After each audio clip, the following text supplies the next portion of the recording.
All right, we're good. Okay, good morning everybody, and welcome to this workshop day with our honorary professor, Prof. Verbeek from Twente University, who's going to lead this workshop, and so nice to see so many of you have showed up, even from Aalborg. How many are there from Aalborg? 1, 2, 3, 4? Okay, super. And we have a program, of course. I don't have totally control over that program, but Petko has a read it up in short, so we are all aligned upon that. And have short notice in relation to Peter-Paul Verbeek, whom yesterday, whilst we were here at a research seminar, sitting over there, Peter-Paul was elected member of the Dutch Academy of Science, which is huge, I can tell you.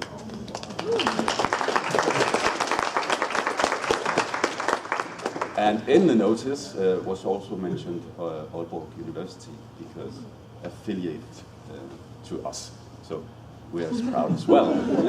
So, Peter-Paul. Thanks. The floor is yours. Wow. Am I not way too loud? I hear myself really loud. Okay. Thank you for the introduction. Yeah, it was nice news, but it was also nice to be here and not to be there with all the people calling. So this is very nice. And what I want to do today is maybe even nicer to do, because I'm myself exploring a little bit how we could move to political theory from that whole approach of mediation that you might know a bit about. Who of you were at my inaugural talk here?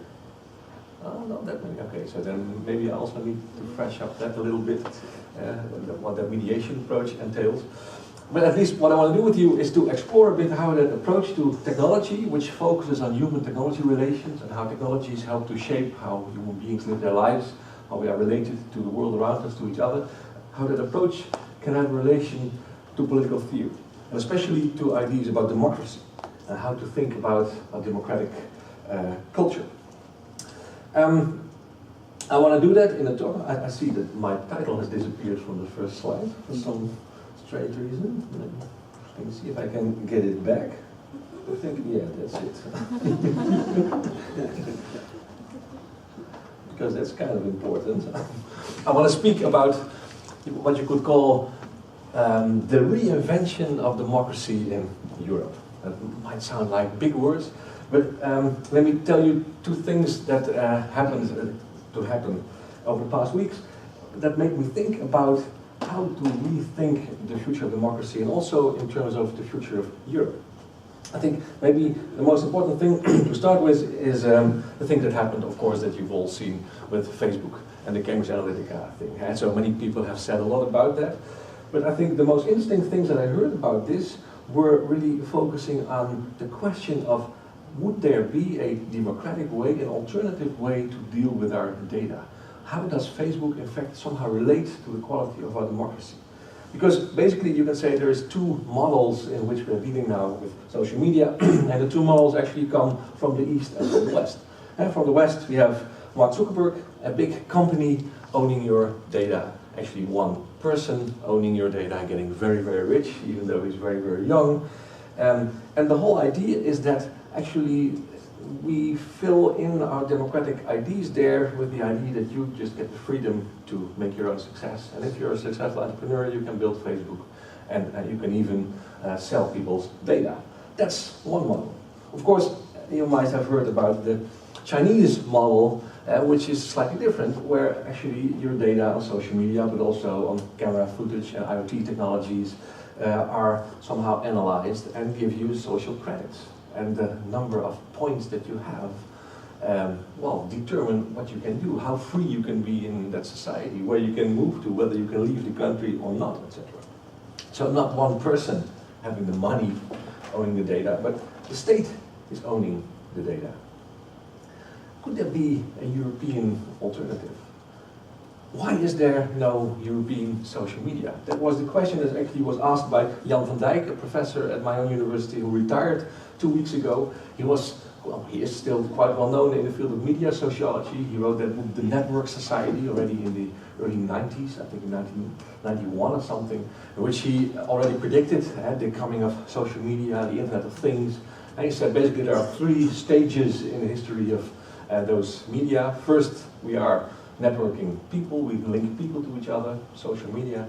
Then things will be linked to each other, the Internet of Things, which we are seeing now. And then third, it's bodies, and all the wearable technology that we see now maybe are already announcing that step. And he's really worried about the quality of our society, the democratic character of our society. And the main question that he asked himself loosely at the end of his talk is, why is there no European alternative to Facebook?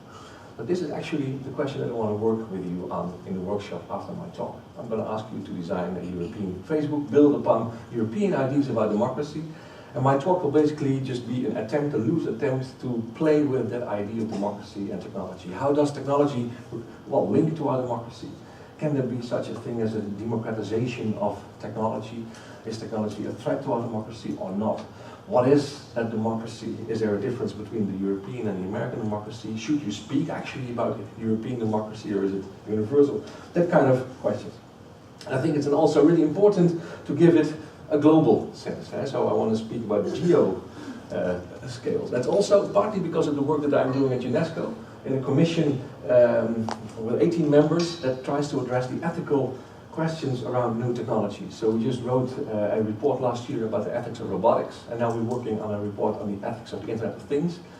And that's also, I can say, quite an enriching experience for me, because the self-evidence with which in our Western societies the focus always goes to autonomy, individuality, safety, security, privacy. It's all about me, myself, and I. That's totally absent in those, well, not totally, but there is a minority of people from the West in the Commission. So it's much more about the flourishing of community, social relations, the quality of family relations, etc. Solidarity. And maybe that's also an important thing to bring in to our discussions. So that's what I want to do, actually. Then let me first tell you a little bit about how I see techno-anthropology, or what my take from that approach of mediation could add to techno-anthropology. So let's first do that little mini course on what mediation can be, and then go to the themes. And I think the best way to introduce that idea of techno-anthropology from mediation is also to focus on a current technological development, and that's basically what people call Industry 4.0. The new digital revolution that's coming, the fourth industrial revolution people are calling it, where robots pop up, Internet of Things technologies pop up, algorithms are popping up, artificial agents are exerting a lot of influence on our society, take over tasks of humans, change a lot of practices in healthcare, in education, in the legal system, etc.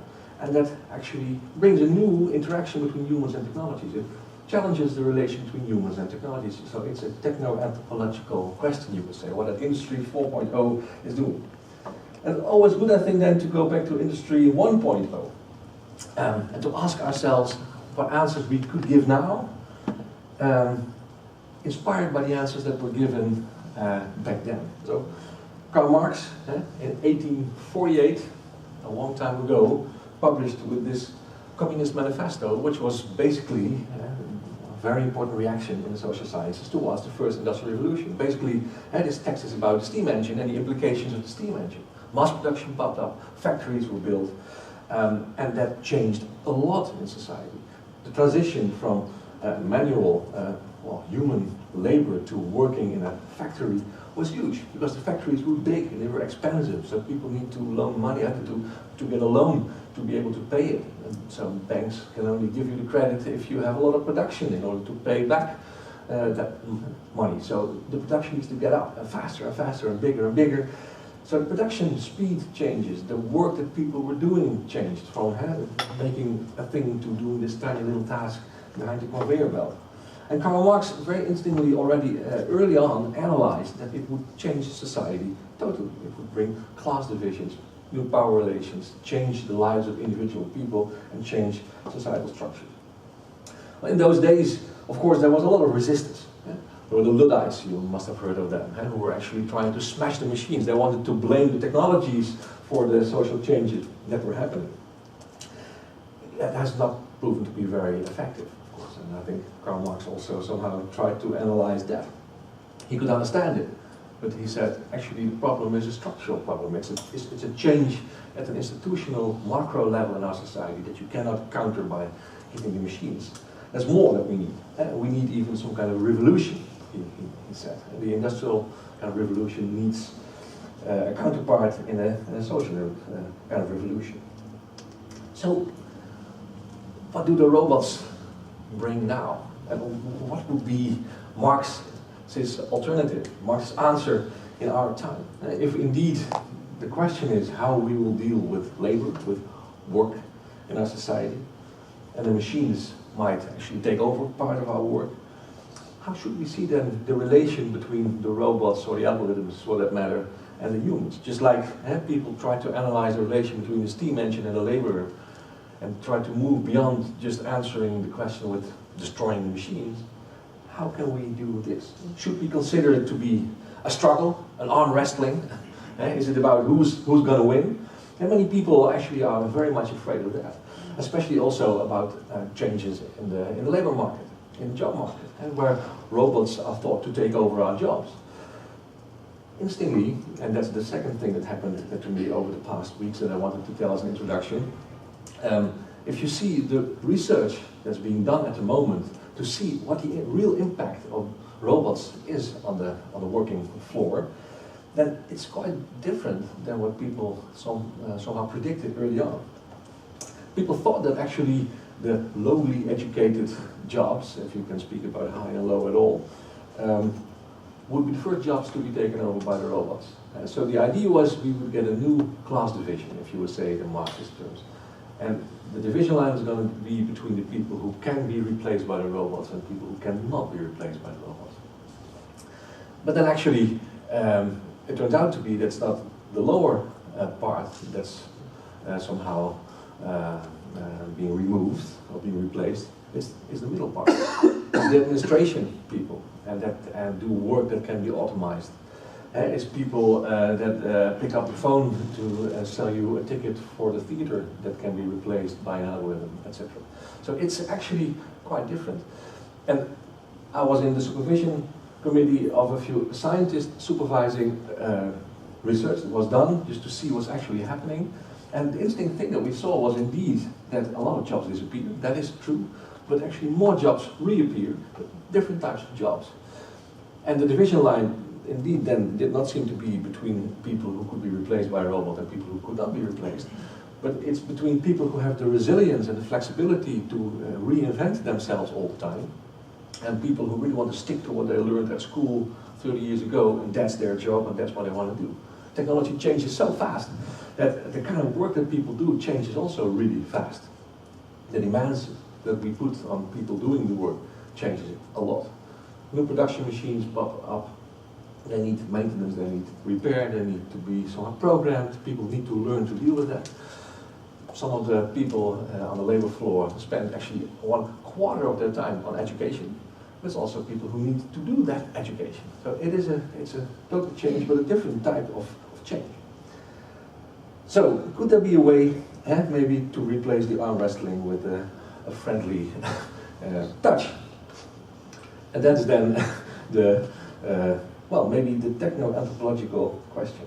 Somehow, just to make a little detour and then to come to that idea of mediation, what we are experiencing now with algorithms and robots reminds of another historical thing that happened actually exactly 200 years ago now, the novel of Frankenstein. Maybe some of you have read it. If you have not read it, only heard about it, do read it. It's amazingly good. It's much better actually than you would expect. It's not just a horror book. It's a very subtle analysis of human-technology relations and also of how to deal responsibly with technologies. Exactly 200 years ago, Mary Shelley published this novel.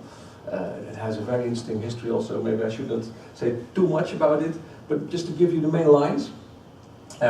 As you will know, there is this scientist, Victor Frankenstein, and he has one ambition, and that's actually to build a living human being from dead bodies. So he digs up dead bodies from the graveyard, and he stitches all the parts together, and then in the book at some point there's a flash of lightning hitting that body, and the monster comes alive.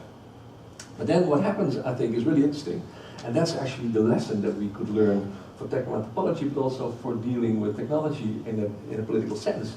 What happens then is that he's so afraid of the fact that he actually somehow created a living being. Yeah? So his first words were like, now I know what it feels like to be God. And then he runs away, he's too afraid. And the monster wakes up and is alone and doesn't speak the language, doesn't understand anything, of course, and walks out of the laboratory into the world and needs to find its own way, needs to learn to speak the language, etc. And it does that, and actually Frankenstein forgets about the monster, tried not to think about it, but then after a long time he reappears. And he's actually totally depressed, because of course nobody accepts him. He's ugly and scary and terrible, but he speaks the language perfectly well. And he says, okay, I can accept the fact that you created me, and I've also started to accept the fact that nobody likes me, but I'm lonely. And the only thing that you really need to do for me is to take care of me and make me a wife. So then he starts to work again, he goes digging up corpses, etc. And just before he finishes, he thinks, oh, wait a minute, if I would do this, then maybe they would get kids, and maybe there will be a lot of monsters, and then I'm starting a new species, as it were. Could I really do that? Could I really play God?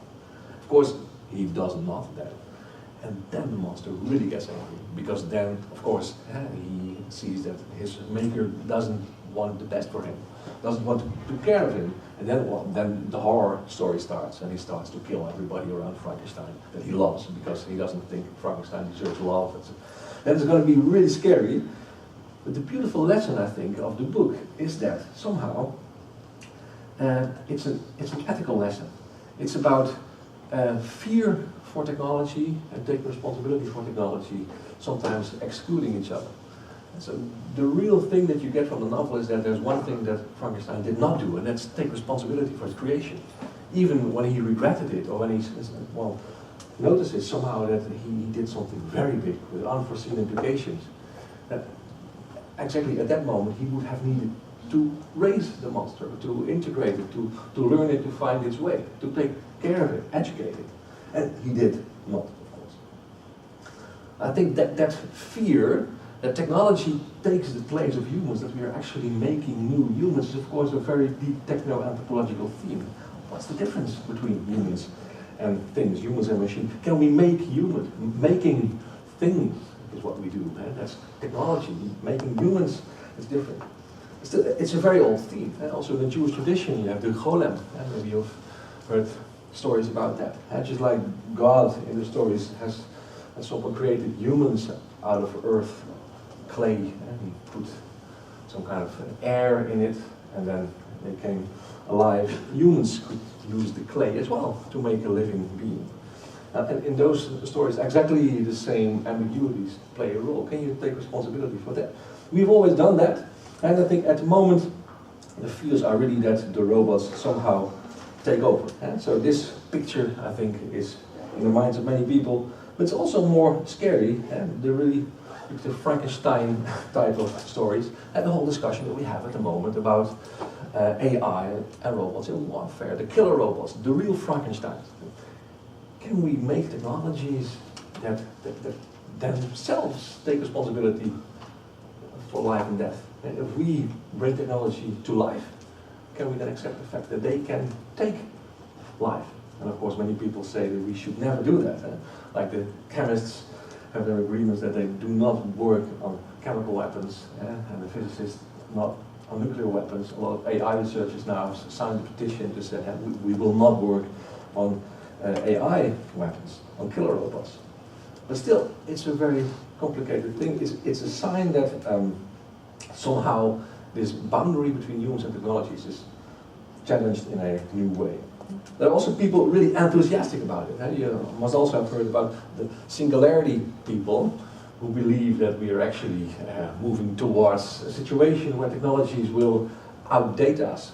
And some people get really frightened of that, some people get really enthusiastic about that. It depends on the question to what extent you believe you can integrate those technologies in a human being, or we should accept that we are just being outdated and technology will take over. But people make graphs like this to show the computing power of devices that we've been making, and then somehow predicting that around 2045, actually a computer will surpass the brain power equivalent to that of all human brains combined. I always find those pictures really interesting, because I mean, being outdated by technology, I think that's somehow the point of technology, right? Technologies can do things that humans cannot do. They can do things better than we cannot do. I think a shovel is also much stronger than a human being, but I would never feel that we have been taken over by the shovels, right? So there is an interesting thing that the brain power, the computing capacity is now seen as the indicator of what it means to be human. We're really somehow struggling. Maybe some last words to toy a bit with that theme of humans versus technologies. I think this movie is also great. After you've read Frankenstein Ex Machina, did any one of you see that movie? A few of you. This is also, and I don't like science fiction actually, but this is a very nice one. It's close to the present actually. It's about the Turing test, you could say, but a new version of it. So the Turing test, maybe you know that, it's a test that a computer can pass or fail. So the idea is a human being interacts with some entity behind a wall. It can be a human, it can be a computer.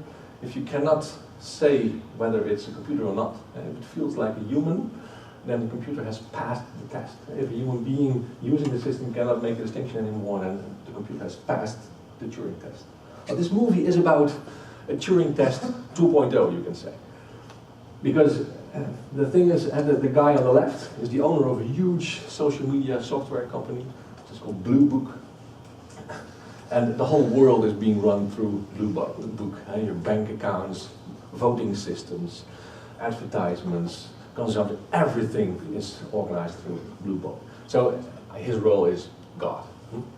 And then there comes a young guy in his company, the son, it's full of religion, you can say, comes in order to do a Turing test with the robot in the middle, who is called Eva.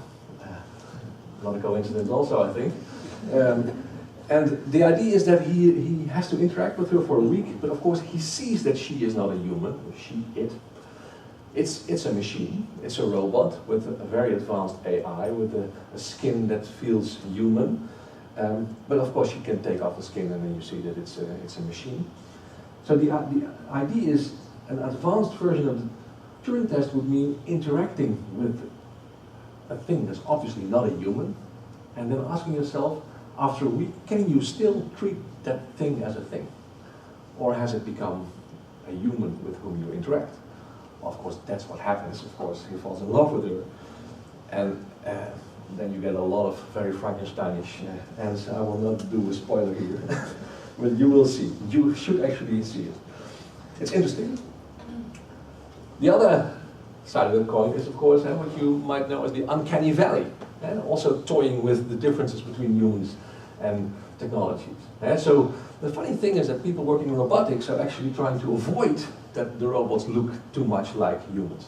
So in that sense, it's also a good story to keep in mind when we are afraid that we will be taken over by the robots. The more a robot looks like a human, the scarier they get. So here you see the degree to which people like the system, the higher up, the more familiar it feels, the easier it is to sympathize with it. And to the right, it's how much it looks like a human. And you see there's this valley at some point. So first we start to like them more and more. An industrial robot is not a scary thing, it's interesting. A stuffed animal, cute. A humanoid robot, that's obviously not a human, but it's interesting. Wow, that we can make that. But then at some point, you go down to the level of the corpse and the zombies, and that's too human, that's scary. It's too close to us. And then at some point, of course, when it's a real human again, then you think, oh yeah, no, that's safe ground. And something like a prosthetic hand can also be really scary. Yes? Somebody with a not a human hand, and you feel, okay, what can that hand do? It's both familiar and strange at the same time. So on the one hand, we have the vocabulary of the Turing test. We want computers to look like humans. On the other hand, there's also this demarcation. I think this is the theme in the Fourth Industrial Revolution. How to rethink the relation between humans and technologies. How do these new technologies put at stake what it means to be human? And I think that it's also really important to keep in mind that this is also not only a European question, but a worldwide question. You can also speak about robots for Ebola patients. That's actually what we were working on at UNESCO. So the links between humans and robots is not only can robots somehow take over the role of the humans, you can also ask yourself, how can robots be designed in such a way that they can actually help to flourish a society and to save people whose lives cannot be saved by humans. Or there are also a lot of analysis of robots in some Asian contexts, where in a culture with elements of animism, it's easier to integrate objects in a meaningful social system. The difference between the subject and the object is not as big in some other cultures than it is in Western cultures, which is also really interesting and gives a totally different twist to how we should rethink the relation between humans and technologies. Okay, so I started with Facebook. Is there a European alternative to Facebook? That's what we're going to work on. Then we did the Fourth Industrial Revolution. I think Facebook is in a sense part of that, because it's the algorithms behind Facebook that give us now our social relations, our news feed, etc. It's really part of the digital revolution that's going on. Now let's speak a bit about technological mediation, how to understand the relation between humans and technologies, and then go to theories about technology and democracy. So for those of you who are not familiar with that approach, let me just give you a quick update, a picture that I give often, just to get a flavor of what that mediation approach is. But actually, it's basically really simple. It's all built upon ideas of people that call themselves post-phenomenologists. It's a mouthful, post-phenomenology. Don Heidi, a North American philosopher, is kind of the founding father of that approach. And post-phenomenology started as some kind of a reaction to the more, you could say, the older visions of technology and phenomenology, which were often really romantic, negative. I think most people feel that there is an interesting depth to those analyses, like the analysis of Martin Heidegger, most notably. A very sophisticated approach to the history of being in which technology plays a role, based on an interesting phenomenological analysis of human world interactions. But then Don Heidi and a lot of people with him felt that that kind of romanticism behind it does not really help us always to do justice to the actual role of technologies in our everyday life. And to say that everything is part of a bestel, as Heidegger said, and a framing way of thinking, it's interesting, but yeah, I mean, then all technologies are just on one big pile, and we want to be able to get in touch with the actual technologies in our everyday life world. So what we then started to do is actually to make it some kind of a micro approach, actually how phenomenology started, to go back to the things themselves, as was the ambition of Husserl already. And then the idea is really basic. In our thinking, we often make a natural distinction between subjects and objects in phenomenological terms, philosophical terms, humans and things. So phenomenology has always wanted to overcome that subject-object distinction, and the solution of phenomenology is to speak about the relations between humans and world. You can never have them separately. Humans are always somehow directed at the world. You cannot just you hear something, you see something, you think something. It's always some kind of an interaction, a relation between humans and the world. And likewise, the world in itself will exist probably, but it doesn't make much sense to ask you any question about the world in itself, because as soon as you ask the question, it becomes the world for you, as you enter into a relation with it. So you can never overstep that relation between human and world. That's what we should focus on. So that's phenomenology. The world appears to us in a specific way through the relations, and we need to study the relations. So people have been doing that in terms of consciousness, perception, being in the world. And many ways to understand the character of that relation. Now, what post-phenomenology does is actually saying that we should not see technology as part of the world, the objects opposed to the subject. If we want to overcome that subject-object dichotomy, we should see technology as part of the relation. That's the basic trick of mediation thinking. Technologies are not things that we interact with only, but by doing so, they create relations between humans and the world around them. They organize how we see the world, how we interact with other people, the choices that we make. They're the medium of our existence, you could say. They organize how we, on the one hand, are present in our world, how we behave, how we do things, how we act, how we are engaged in practices, also at a social level, and the way in which we do teaching, the way in which we do, I don't know, love relationships. Technology organizes that. And it also organizes the way in which the world is there for humans. How we perceive the world, experience the world, interpret the world. Diagnostic technology is making you responsible in new ways for your own health, the health of other people. Our ideas, our moral frameworks shifting, and what we find acceptable in terms of human suffering has changed because of anesthesia. Ideas about dying well can only pop up when you see that well, we need to take responsibility for the suffering of people at the last stage of their lives, etc. That's basically what mediation is. And then what you can do with that approach is study how technologies somehow have implications for specific parts of human existence. And so what we're doing now, for instance, in Twente in a project is to focus from the perspective of mediation on the questions of Kant, with a bit of irony, because Kant and phenomenology are not very natural partners always. At least I would never consider myself to be Kantian. But with a bit of irony, you could say, for Kant, the main questions to ask in philosophy are, what can I know? Knowledge, science. What should I do? Morality, ethics. And what can I hope for? So that's the field of existential question, of religion, and what's beyond what we can understand or manipulate. Is there something like that, and how to deal with that? So then also you touch upon issues of religion. So what we basically do is to study how technologies help us to answer those questions.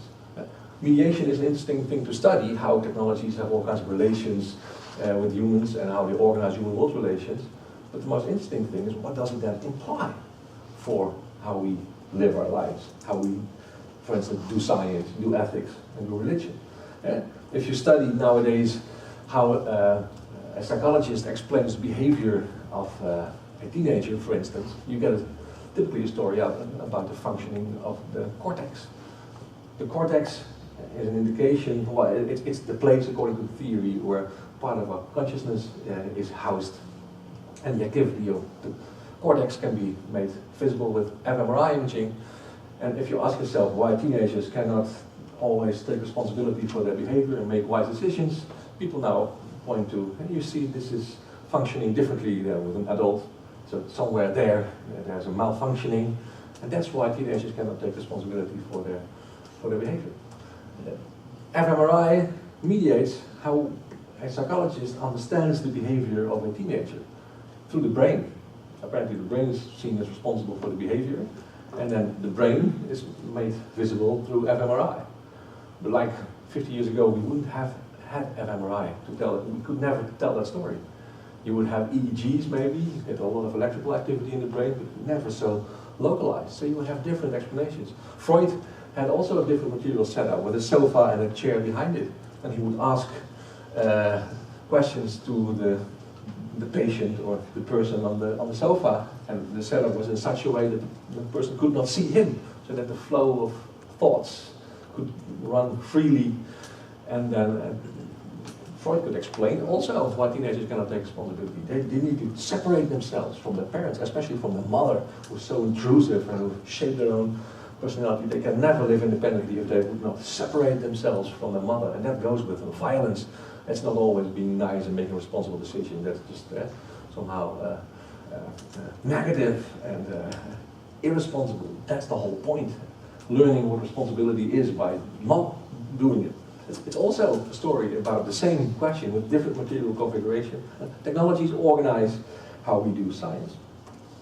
Also interesting to study in the ethics of technology how technologies organize how we do ethics. So this is not an approach to do ethics of technology and to develop normative guidelines and saying what's good and what's bad, It's more about understanding how technologies change the normative framework with which we assess technologies. And we've just finished a study on Google Glass. The article hopefully will be out soon in Science, Technology, Human Values. I'm really happy with that article, because in that article we try to analyze how in online discussions about Google Glass you can see how people reconfigure the concept of privacy. That's an essential thing in Google Glass, of course, and if your face can be recognized on the street all the time, etc. How they redefine the concept when trying to imagine what Google Glass is and what it can do for you. So you see actually, so what we did was we analyzed discussions on YouTube of people who were discussing online videos of people using this technology. Really interesting stuff, because I think we came up with like 10 new definitions of privacy that you do not find in the textbooks, but that people start to use to evaluate Google Glass. You can see that technologies change normative frameworks, which makes ethics of technology an ultra-wicked thing. If the standards you need to use to evaluate the technology are partly the product of the technology, then how can you now anticipate how you would need to evaluate the future implications of technology, when also the frameworks for evaluation have changed? And so we tried to frame it in an article as a new version of the Collingwood dilemma. And maybe you know that you're always either too early or too late with technology assessment. If you're early, then you can still change the course of direction, but you don't know the implications yet. As soon as you know the implications, the technology is there and you're too late to change the technology. So Google Glass, with the Explorer version that they put on the market, was actually at the threshold of society, you could say. There were a few thousand copies of that device that could be tested and could be explored, discussed online. And then actually on the basis of that, Google wanted to make a decision: are we going to take it to the market, are we going to redesign it or not? Really interesting experiment, I think. I mean, I'm not a big fan of Google always. Google Glass was typically a real failure. I mean, anyone who touched it could already see that this was not going to make it to the market. It was a terrible thing to where you had to look up in a very weird way, and you would have given really awkward social interactions if people would have started to use that thing. But it was an interesting experiment. And maybe finally, technology and existential things and religion. The Vatican is against IVF because of understandable reasons, maybe from a religious framework. Life is something that you receive, not something that you make. It's too big to make it yourself. Well, the Frankenstein story is also about that. So IVF is actually, well, the human making of life. We should not do that. Interestingly, that somehow seems to suggest that there is a big opposition between, on the one hand, technological intervention, manipulation, and on the other hand, some kind of an openness and a receptivity from all frameworks from religion. Technology and religion seem to exclude each other. But, I don't know if you know people who got a child through IVF. I know many of them, and none of them has experienced that as making a child. Actually, quite the opposite. And it's much more a thing that needs to be given to you in a sense, and it finally works. Maybe it works. You will never know if it will work. It's really painful, expensive. You have to suffer for it a lot. And you're not sure, you're never sure if it will work. I think the experience of a miracle, that it's also beyond your control, is bigger for people who use IVF than people who don't have too much issues of just getting pregnant without all those technological interventions. For them it's maybe much more self-evident. They even call it making a child. So that's interesting. Technology is not opposed to religion, but it mediates experiences of what's beyond our control, what's somehow transcendent. So we're also studying that for the beginning and the end of life, how near-death experiences, but also fMRI images to determine whether somebody's brain dead or not. Well, reorganize what death means, what the boundary of life at the beginning and the end mean. So technological mediation is interesting, and now to take it back to the fourth revolution, what's really very interesting now is I think that a lot of those mediation ideas that Don Heidi gave us, who actually doesn't always call it mediation, it's more about human-technology relation, but they're typically about technologies that we use, that you can pick up, put away, switch on, switch off. So it's about thermometers in cars and air conditioners and overhead projectors, etc. But a lot of technologies we have now actually move beyond the configuration of using them. Yeah, so for instance, they move to our environment, smart environments, Internet of Things, sensor networks installed everywhere. Philips is making shopping windows that can detect your gaze, and the system sees that you look at that jacket, that one jacket a bit longer, maybe 1 microsecond longer to the other stuff. And then there's a theory of neural marketing that says that your brain already knows that you want to buy the jacket, but you don't know it yourself yet. So the shopping window helps you a bit more light on that jacket, and then you're seduced. Yeah, that's a nice jacket. And then you buy it. And that's environmental technologies. We're being perceived by our environment and also seduced or implied maybe even. It changes the choices that we make. Technologies make us present at a distance. A drone enables you to have a second body that you can operate through a controller. You can perceive and act on a distance. People can even kill other people on a distance. Horrible. The fire brigade can inspect fires on a distance. And we've just finished a big project with the fire brigade and the police in Holland about the ethics of drones. So how can you take responsibility for your actions when they're mediated through a drone? We interact with the technologies. All the self-driving cars always, when you always see pictures from San Francisco or something, this is from Wageningen in the Netherlands. We also have a self-driving car. It's a very basic thing. It only knows one route and it goes really slowly, but it works. Also raising a lot of questions. So you must know those discussions. What should such a car do in case of an accident? When an accident stops existing, there is no accident anymore. An accident is not an accident anymore. It's all somehow in the algorithm, what it should do when an elderly lady somehow crosses the road, when it needs to choose between killing the lady or killing the 3 children at the back of the car. So how to deal with those, well, agencies of new technologies. So that's why it's interesting, I think, to study mediations also in this context. So I've taken a lot of time for this introduction, but I think it's important to have this basis in Techno-Anthropology. And I have until 10:30, right? Then we should be good. Are you still energetic enough? Yeah, it's really interesting. Okay. So then let's move to the second window. So I opened with Facebook and the Fourth Industrial Revolution. And how do those new developments change our societies? Post-technology has often focused on the micro level, on individual humans and their choices to make, etc. But what can it mean at a more political level? So I thought it's really interesting to focus on democracy. And for me it's also just an improvisation. This is all just starting. So I can get as much from this as you, I hope. And I look forward also to see how you will deal with the exercise.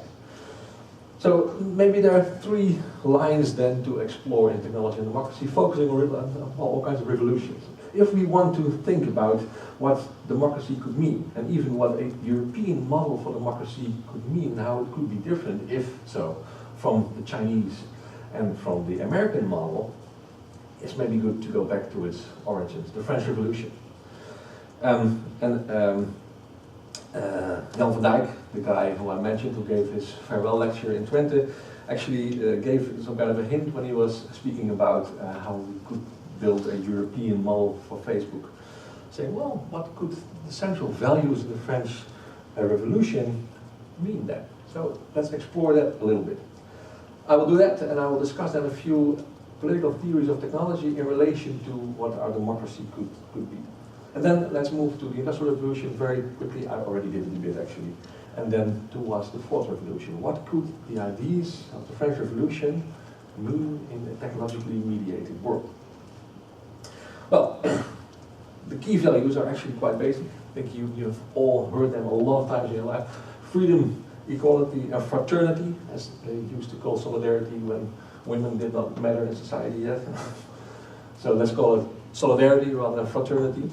I think those are the key values of the French Revolution. This is what the democratic system was built on when it was reinvented in France in a very nasty way, by the way. It was not a peaceful process. Freedom, people should be free, no oppression. So it was really about individual freedom. Equality, people are equal. no class divisions, nobody is better than the other. And solidarity, which is a very important thing, maybe the most contested value, thing that, well, has been explained in many different ways, sometimes even disappears from theories of technology and democracy, as we will see later. So the question for mediation is not, can we use these three things as criteria to measure to what extent technology enhances freedom and equality and solidarity. The question for mediation is, how do technologies change what freedom means, and what equality means, and what solidarity means? How do technologies reorganize the world in such a way that we need to give new meanings to those words? And that's quite a challenge, because how do you study the implications of technology? And then how do you study how those concepts will change? So this might also be the ultimate challenge for the assignment to design a European social media platform. Let me just give you a few thoughts on democracy and technology. The first one is not on technology, but I think I need it to explain a bit how the principles of the French Revolution have come to be explained in our present time, and especially in an American context. But I think many of us will recognize this as the current way of explaining democracy. So the key insight that John Rawls gave us, this is a totally flattened story of John Rawls, and I'm not an expert in his work actually, but the key insight in his work is that we need to make this separation between the public sphere and the private sphere in order to be able to keep up a democracy with the principles of freedom, equality, and solidarity. Why? Because in the old world, when there was no equality, and you would have the Pope telling you what a good life is, or the king telling you how to live your life. And the question of the good life, if we want actually people to be free and equal, can therefore, he says, never be a question that we answer in the public sphere. Because then everybody would need to adhere to that one vision of good life. The only solution, he says, is that we make separation between the public and the private sphere. In the public sphere, we should only organize the conditions under which people in their individual sphere can give their own personal individual answer to what for them a good life could be. So the good life has become private. Interesting, because it used to be a question of what's a good way of living life. It's quite a general question. And now it's, well, actually everybody should think of that for themselves. Then there's, I think, a second line in this thinking that pops up all the time. If you read about Rawls, of course, the veil of ignorance. So if you want to have a criterion for thinking of how you could organize the public sphere in such a way, how you could organize the conditions for a just society where there is no unjust division lines, distinctions, etc., then the veil of ignorance could help. A veil of ignorance means that you need to suppose that you are designing the world now without knowing your own position in the future world. And you might be a master, you might be a slave, you might be a king, you might be a servant, you don't know. You should design the system in such a way that any position you could have could be okay. Which is interesting. It's kind of a reworking of the Kantian principle of universalizability, right? And so could you want that everybody would make that choice? But it's totally based on self-interest. It's a totally individualistic way to explain our democracy. The principle of solidarity is not very present. Of course, it's implicit in the idea of justice. Everybody has the right to be treated equally, in a sense. It's a form of solidarity, but it's a negative solidarity in a sense. Leave them alone. It's not positive. So it's an interesting way in which we've come to explain our democracy. Now, if you then look at how you could think of how the principles of liberal democracy work in our democracy, I think one of interesting approaches is the approach by Albert Borkman. I'm not sure if you've ever read that. In my book, What Things Do, there's also a chapter on Borkman. Quite a critical chapter, I must say, even though I'm also really inspired by his work. But Borkman is what you could call a neo-Heideggerian, who also has quite a romantic approach sometimes to technology. But it's also really interesting. And I think especially because of the connection that he makes to political theory. So Borkman tries to explain technology as what he calls a paradigm, a device paradigm as he calls it. The paradigm, a pattern in the way in which we live our lives, is that we actually have come to treat the world around us as a device. And he makes a distinction between things and devices. A device, he says, that's an entity that consists of two elements, a machinery and a commodity. So the machinery is the material thing that gives you a commodity. A heating system has an installation, a physical thing, and it gives you warmth, heat. We only want the commodities. The technology should be as invisible as possible. It should just give us the commodities. And the pattern is that we increasingly replace things that ask for engagement. A fireplace in your house. You need to chop wood, to go to the woods, etc. Sit around the fireplace. Now you have a central heating system. You just have warmth at your disposal with the turn of the button of the thermostat. It's a reduction of engagement with the material world, and that's the pattern that he sees. And that means to live a life not of engagement but of mass consumption. Consumption has become the way in which we live our lives. And that's where political theory comes in, he said. Because he says, in this way, technology actually gives us the optimal answer to achieve the goal of the French Revolution. But on the fly, he changes the goals. And he speaks about the three key elements in a liberal democracy as freedom, equality, and self-realization. Well, something like fraternity, solidarity, self-realization. And he says, well, actually, technology is giving us the perfect means to do this. Because we're all free to consume. We are all free and equal to get access to all the nice toys and devices that we can buy everywhere. We all want our cars, our mobile phones, our TV sets. And the more money you have, the more fancy they can be, but we all like to buy that. So technology makes ever more goods available, and we want to enjoy the commodities. And then actually the ambition of the state to keep out the question of the good life from the public sphere and to reduce it to the private sphere, that ambition does not actually come true. Because implicitly we are embracing one vision of the good life. Every one of us. Consumption. We live our lives as consumers. Consumption is actually the implicit answer that we've come to give to the question of what a good life is. So liberalism results in some form of consumerism in Borkman's approach.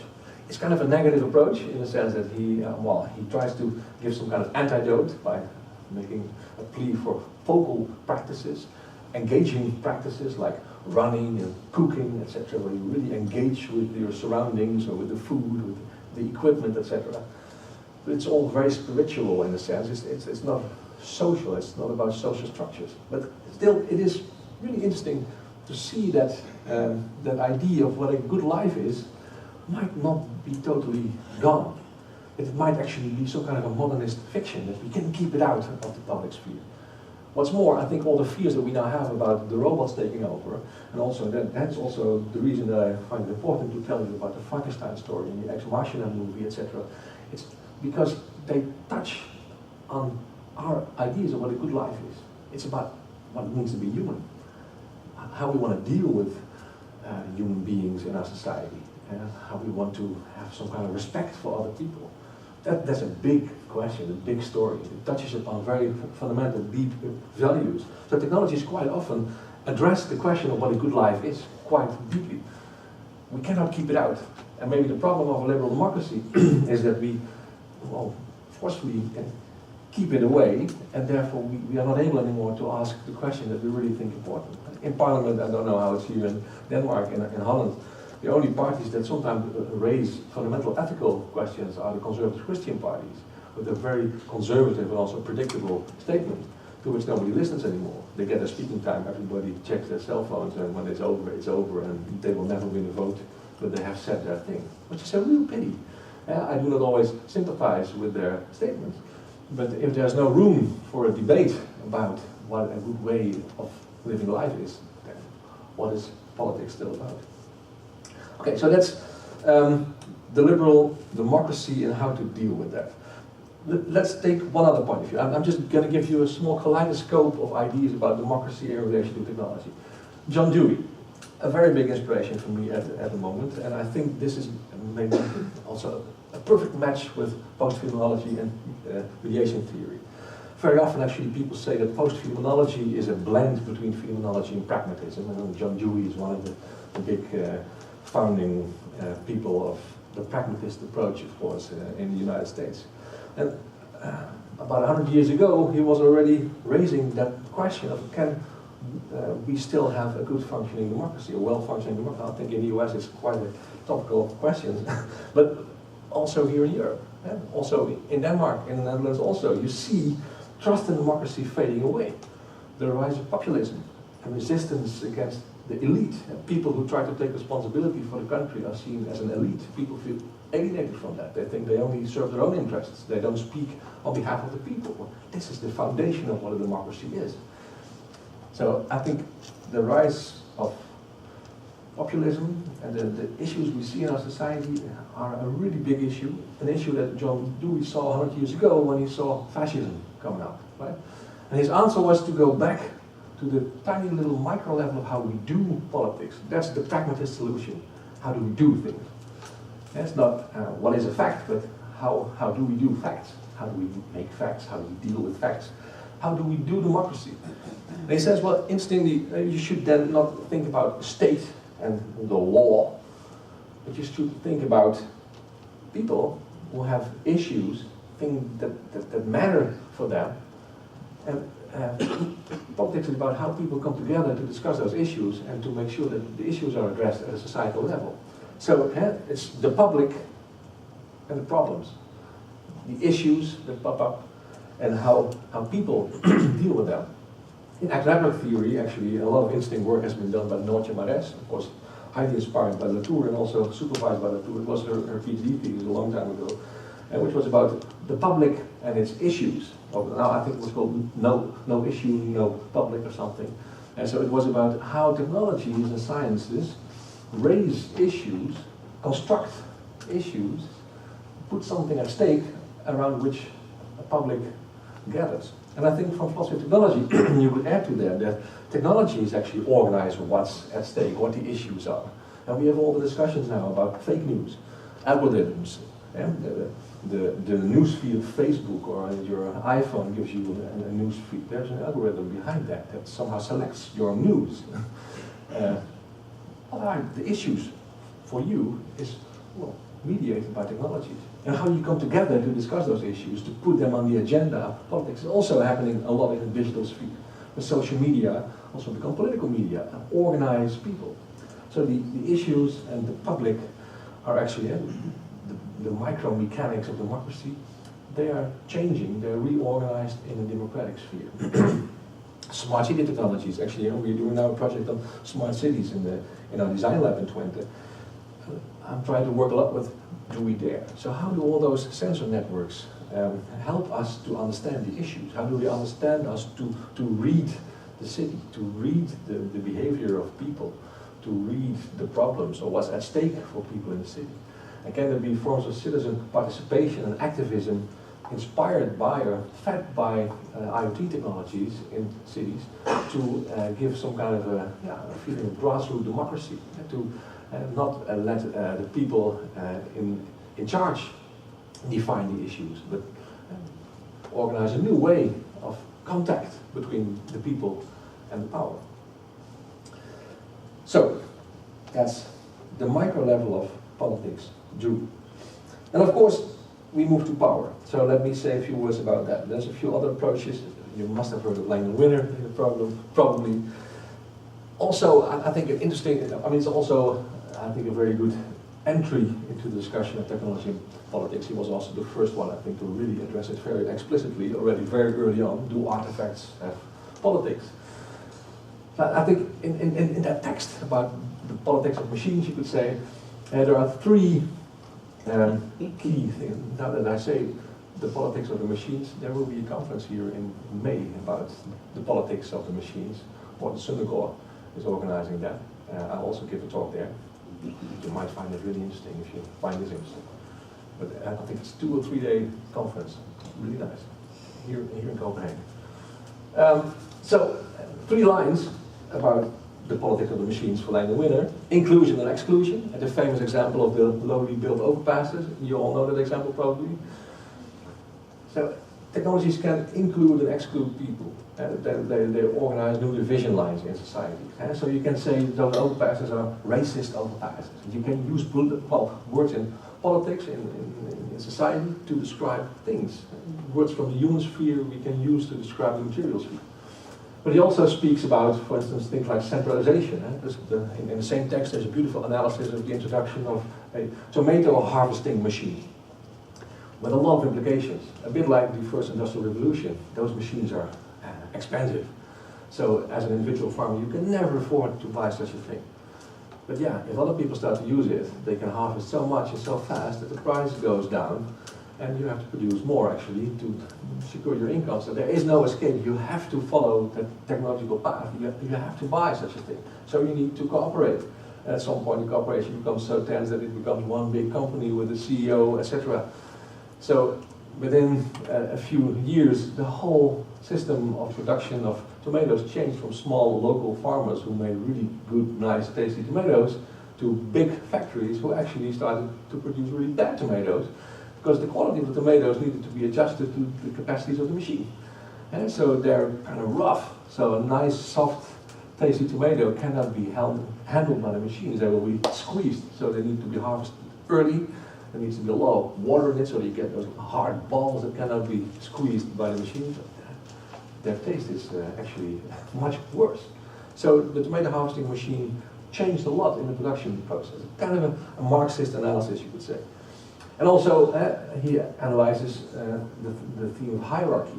A power plant can only be run with a very strict hierarchy. There cannot be any accident. You cannot just act on your intuition. It all needs to be protocolized somehow. So technologies also organize how a social organization takes place.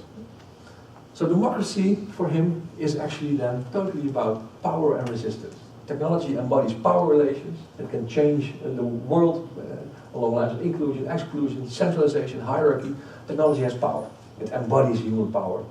And democracy is to fight against those powers, and to organize a debate and interaction with the powers. I think a bit more subtle version of that story is the work of Andrew Feenberg. Really subtle, really inspiring work, really good work actually. And highly interesting, he tries to integrate Marxism and phenomenology. So he brings in Marcuse, his inspiration in phenomenology, but also Heidegger, linking it with a very neo-Marxist analysis, you could say, of technology. So for him, the central framework to analyze technology is power relations and rationalities. So the world in that more sociologically oriented framework from neo-Marxism consists of agents and structures, and there are power relations and structures that help to shape the lives of the individuals, and the power structures are also embodied in the kind of the ways of thinking, the interpretive framework, the kind of rationalities as they would call them. Habermas made a big distinction between the more communicative rationality of humans and the instrumental rationality of the machines. And for Feenberg, it's actually about how to understand the process of instrumentalization and how that instrumental rationality plays a role in our dealing with technology. And he speaks about primary and secondary instrumentalization. And so the primary instrumentalization is actually treating a thing, or even other people, as objects, as instruments, which is what we need to do to produce. So have a technical approach to humans and things. Humans become human resources, a stick becomes a hammer, etc. But then he says there's a secondary instrumentalization that comes from phenomenology. Is integrating it in a social structure, giving it meaning, making it social. So I think it's a very nice way to blend the communicative rationality and the instrumental rationality, seeing that technology is always part of a society, but then also changes society. There's a code, as he says in technology, a technical code, in the sense of technology tells us how to organize society implicitly. Technology has social implications on a political level. The most blunt summary of that. You can understand that better with the primary and secondary instrumentalization. So the biggest ambition of Feenberg is to somehow democratize the process. And for that, for him, that means that not the companies designing the technologies determine how society changes, but that people can take charge again. So he says the biggest threat to our democracy is the fact that technologies change our society radically, but there's no democratic control of the technologies. It's companies doing that. So also for him, the main answer is forms of resistance. Fighting against the technology, developing alternative codes, somehow finding public ways to address what's at stake, For instance, he says, by somehow privileging the values that are excluded in specific technological designs. Somehow laying bare how technologies implicitly embody values and then emphasizing the other values that we find important but that get lost in technological innovation. So you see that there's a very nice connection possible to post-technology here in the sense that, well, the values that are at stake can be understood much better by seeing how technologies reorganize the practices and interpretational frameworks in society. The only thing for me, so the discussion that I have with Andrew is that I think the values are themselves also changing, are also mediated. And that we need actually to have the guts to also put them at stake. So, and that makes a model of resistance really complicated. Because if you want to resist, you do that from a standpoint. This is my framework and I'm going to resist technology from that framework. It's not so relational anymore then. So for me it's really interesting not to see it in terms of forms of resistance, but I see it more of some kind of, you could say, accompaniment, critical accompaniment. Walking parallel to the technology, asking nasty questions, trying to influence the design of technologies itself. And Andrew wants that as well, in a different way than I do. This is an ongoing discussion. Maybe if my next book will be about things like this, maybe there will be some kind of a solution. But there are also some articles up and down between him and me where you can see where the differences are. Let me give you one last window, and that's Hannah Arendt. Also a very important window for me. Actually in Twente we're also working with a PhD student on a project about Hannah Arendt as a philosopher of technology. And this links back to Dewey. So Hannah Arendt has a completely different approach to politics because for her the central category to think about in politics is not power, the power structures and all the things that come with the neo-Marxist approach. It's interaction. And actually, she also believes that our democracy is under threat, but not because the companies develop the technologies to change society, or because technologies are exclusive and hierarchical and centralized or something. But it's because we have started to use categories of a very specific dimension of our lives in the public sphere. To explain that, maybe let me first say, for Hannah Arendt, politics is typically about interaction.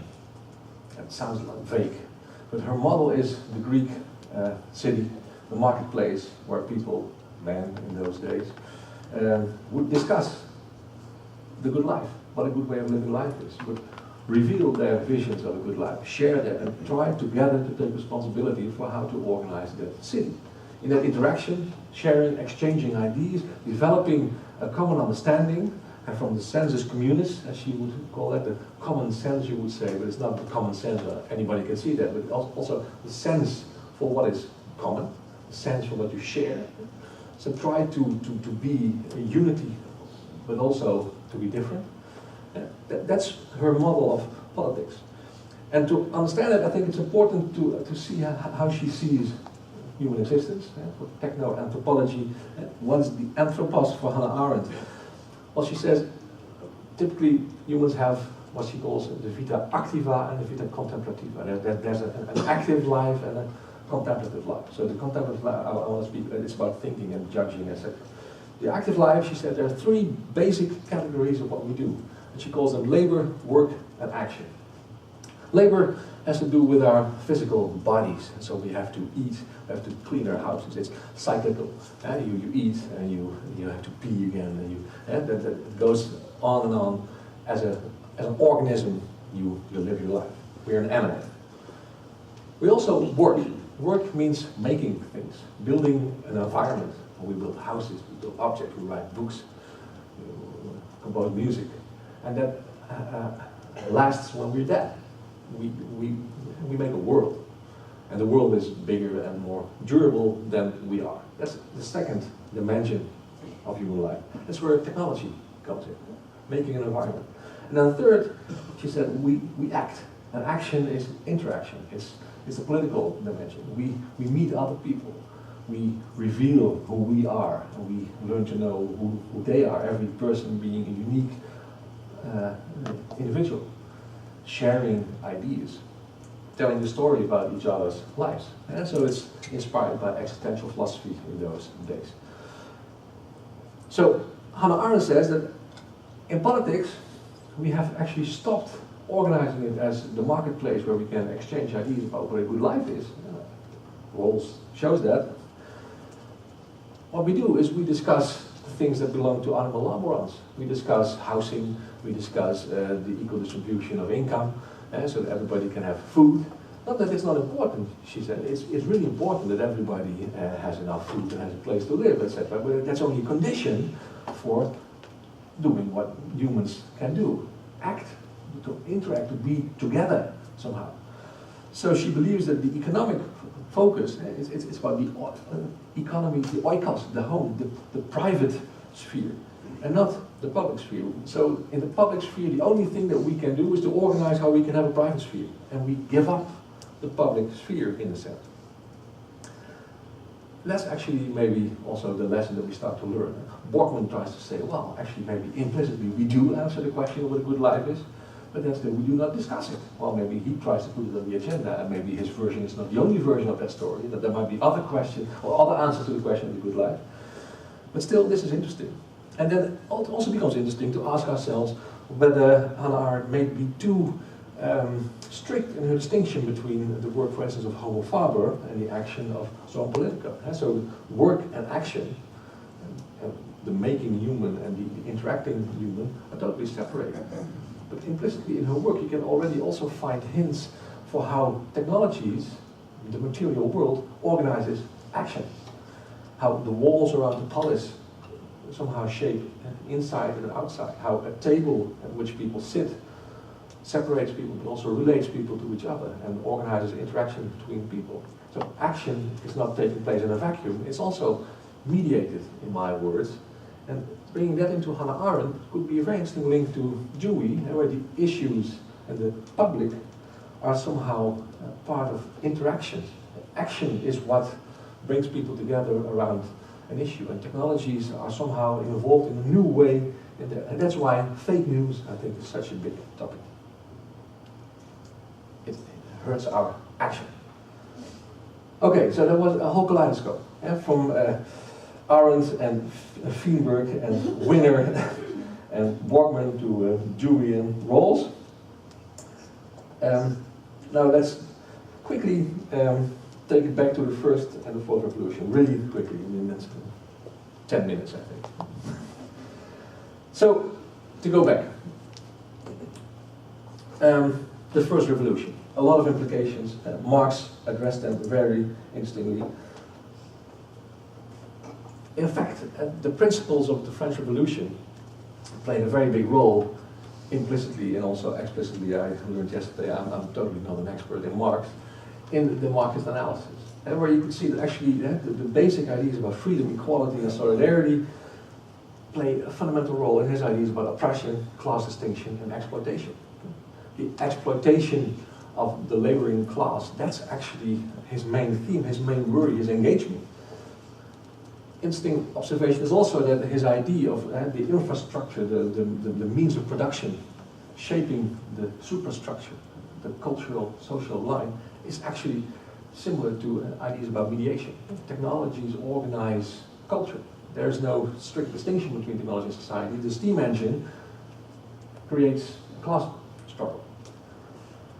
His model is we need a revolution. We need to counter the industrial revolution with a social revolution, a communist revolution, which will in fact take place automatically because of the model is the model of a struggle between the oppressed and the oppressor, and at some point, automatically in a dialectic way, this will result in a clash and a revolution.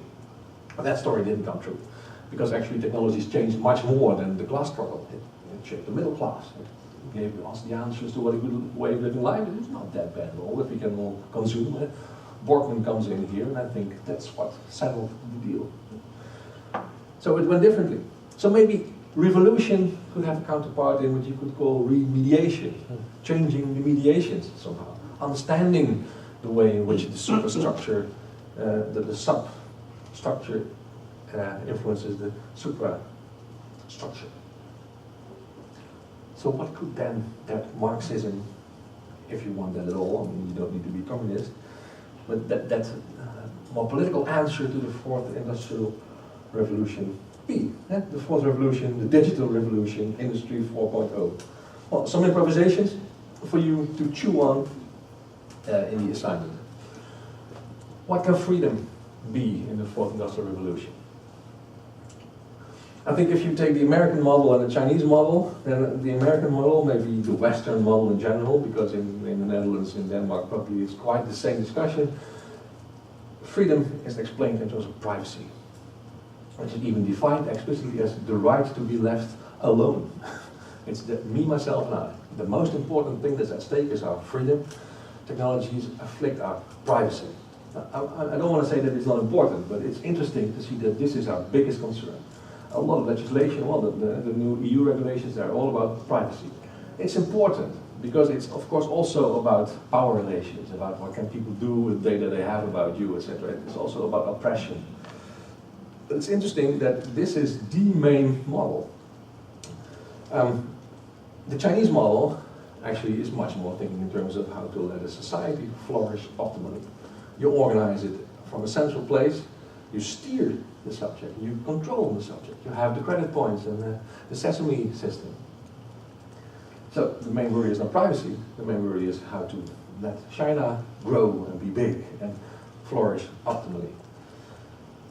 And from a Western point of view that might sound sometimes weird, but actually I must say that I learned quite a lot from a Chinese PhD student I'm working with in Twente, Qing Han, from Taiwan he's actually, who came to Twente with the ambition to study behavior influencing technologies. He was inspired by our work on the moralization of devices, etc. because of a critique of our democracy, but an interesting one. So he said, yeah, your main worry is your autonomy and your freedom. And in the meanwhile, you're all sleepwalking into the abyss of the environmental crisis. There is a thing like heating of the planet. We already have our first climate refugees. The Earth will go down, and we actually know it. But yeah, you want to vote every 4 years. No politician wants to take responsibility for nasty measures. They want to get voters. And the only thing that really matters is to keep your autonomy on the table, so the state can never influence your behavior. So yeah, you can be proud of your democracy, he says, implicitly. Well, he didn't say so sharply, but this is how I like to explain his words. You can be proud, but it's not going to help you. You cannot even take care of the conditions for your autonomy if we all die. So we need something better. Well, that's quite a big pill to swallow. Of course, I don't want to say any anti-democratic things here. I would never want to give up on our democracy. But it's also really important to be open to the challenges that we are facing, especially when the system is already not quite stable anymore with the rise of populism. Trust in democracy has become really, really low. And people are calling for leadership. Well, we've heard that story before in Europe. And so the European model should not also be overestimated as the best model. It also brought a lot of bad things. So, what's the alternative? Maybe some things could be worth chewing on. So for instance, the work of Isaiah Berlin on freedom, where he tries to make a distinction, a very basic one, between negative and positive freedom. Negative freedom, he says, is freedom from, and positive is freedom to do something. Is more kind of relational freedom. Freedom from means the absence of powers that influence you. And that's the right to be left alone. Don't bother me. Don't interfere. The state should not interfere. It's about individual autonomy. Freedom to means that it's not very useful to have freedom from if there's no direction for what to do with your freedom. What kind of life do we want to live then when we are free? And then the question of the good life comes in through the autonomous individual, as it were. So could there be a post-liberalistic question of the good life? Could there be a way of re-articulating what freedom means in a technologically mediated world, where it's freedom to do something? Maybe we could also try to toy with the very idea of autonomy in itself. As I said, the findings of that study on robotics and algorithms on the labor processes show that actually resilience seems to be much more important for those people than their autonomy. Of course, autonomy is important, but it's maybe part of the idea of resilience. And you can explain that maybe as the ability to deal with technological disruptions. Technologies disrupt our lives in an increasing pace. New technologies enter your workspace all the time, and you need to deal with that. And in order to be able to deal with that, people need to have the means to do that. And that's what the Social Democrats call the lifting of the people. It sounds very paternalistic, but I think it's important to reinvent that idea in a less paternalistic way, to help people to be resilient. Is that a new way of dealing with autonomy? There's also ideas about what they call libertarianism, limitarianism. It pops up now, especially also from a Dutch colleague and a friend of mine, linking to the Chinese, the Taiwanese PhD student that I spoke about. Shouldn't we actually develop our freedom in such a way that from our own free will, we limit ourselves? We start to recognize that we cannot go on like this. We should impose limits on our behavior. Is that a way of exercising freedom, or is limitation not the best concept? So, freedom is a category to be rethought. And what I didn't even mention here is, of course, how technologies embody new ways of freedom, make us free in new ways. Equality. In what sense are we equal in this technological world? Equal to consume, that will be Borgmann's answer, that is Borgmann's answer. So we're all equal in our desire to consume, and so we need to make sure that everybody has access to the latest devices, and then we're happy. Or are we equal in serving the community? That's more the centralistic idea. It's not the individual, but the state that matters. Or is there something like citizenship? Is there a European answer to this? Citizenship being part of a city, of a community, taking your responsibility as an individual. Can you do that? And should we then also maybe re-articulate some of the key elements in that neo-Marxist democratic theories? For instance, the Habermasian obsession with consensus. Shouldn't we make room for difference somehow? And the Hannah Arendt model, the sensus communis, the common sense, the sense for what's common. In differing, we also want to be one community. That's maybe the difference between democracy and populism. It's both about the demos and the populace. It's the people, but the demos is plural, and the populace is the people. Can there be a post-liberal way of being a citizen? Not in the sense that we should give up on freedom, but re-articulate freedom. And the last one, solidarity.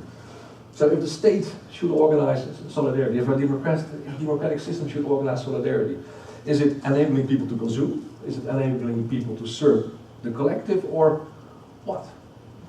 What is then that solidarity that we want to have? Is it enabling people to participate, to be a citizen? And can there be alternative ways to deal with ethical dilemmas that think more in terms of solidarity? Should we replace debates about data ownership to data donorship? There's actually people working in the Netherlands. We just started a group of activists to see if you could have donor codicils for data. Because especially your medical data, of course, they're really private in the sense that you don't want them to be on the street openly accessible for everyone. At the same time, they can be extremely useful to help other people. It's actually quite egocentric to say, well, my data, me and my data. That's not how we want to live our lives, I think. So can there be other models? Can we also expand the vocabulary on digital protection to digital compassion? Can we have new ways of feeling compassion? Can we use IoT technologies not only for city councils or mayors to spy on people and oppress the people, as people often fear when it's about activist responses to IoT technologies and smart cities? Can it also be new ways of reading the issues, of being engaged with the city? And can it be something like digital resilience? And how can we foster that? Is that what solidarity means, lifting the people in a new way? Well, this is maybe what we should do. Last words, in that new industrial revolution, it's all about algorithms. So, and this is totally not something that I've been working on for a long time. It's just some things that come from my mind now. But it definitely plays a role in rethinking social media in a European context. algorithms are maybe the current biggest challenge to face in a political sense, but also in a techno-anthropological sense. The theme that I started with. They do things that humans used to do, and they do it actually in a better way than humans used to do it, even in such a way that we don't understand it anymore. And so the old idea that we should always be able to make it totally transparent what a technology does, so that you could actually blame the designer or something. That whole idea of praise and blame is also a very specific way of doing ethics, I think. But people often say, well, they need to be totally transparent, and we need actually always to be able to trace back why an algorithm made that choice. And so if there's a car accident by a self-driving car, then we should be able to say which designer wrote that line of code because that's his or her fault. That's not possible anymore. If you have deep learning algorithms, they learn, they develop, they do things that the designers could never have imagined. That's the whole point, that they do that. Because in that way they can do things much better than we do. And you can be a judge and just get an instantaneous analysis of all the jurisdiction and a specific type of case over the past 50 years, explaining to you, well, this is typically what judges have decided in similar cases before you, so I advise you to do this. Well, you can never do that yourself. So we might need other models to evaluate the algorithms, not maybe controlling them and reverse engineering them and being able to stop them or something, or to stop their designers. Maybe we should see it just like humans. We need to raise them, to educate them, like the Frankenstein monster. We should not run away and be afraid of them, but we should teach them, train them, help them to be integrated in society. And at some point, you're not going to blame the parents of a child anymore for the behavior of a child, especially if you're adults and you send the adults to jail, not the parents. Maybe in that same way we should learn to think about algorithms.